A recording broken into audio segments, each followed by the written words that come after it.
మాయా బిర్యానీ చూడగానే తినాలనిపించిందా? ఆకలిస్తుందా? అట్ట ఉంటుంది మరి మన గోదావరి బిర్యానీ అంటే. అసలు కథ ఏందో చెప్తాను నేను. సండే కదా అని కొంచెం లేట్గానే లేసాను. కొంచెం అంటే కొంచెం కదలే, 12:20 అయింది.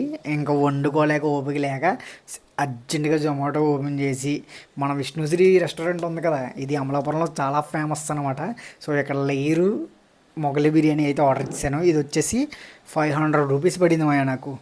ఆర్డర్ పెట్టానో లేదో అలా 15 మినిట్స్లో తీసుకొచ్చి అలా గుమ్మం ముందు పెట్టాడు. ఇంకా సరే కదా కొడదామని ఓపెన్ చేశాను. ఫస్ట్ థింగ్ ఏంటంటే ప్యాకింగ్ చూసి ఆశ్చర్యపోయినామయ్యా. ఎందుకంటే మనకి ఎలాగిస్తాడు, న్యూస్ పేపర్లో అరిటాగేసి వేసామా కొట్టామా అని ఇచ్చాడు అంతే.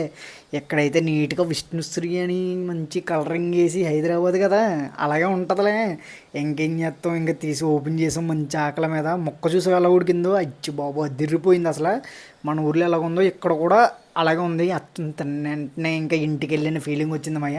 సూపర్ ఉంది. ఎప్పుడైనా అలా అలా అలా రోజు పెట్టేసుకోకమయ్యా, మళ్ళీ హెల్త్ చెడిపోద్ది. ఎప్పుడైనా కావాలితే అలా పెట్టుకుని తిను, బాగుంది.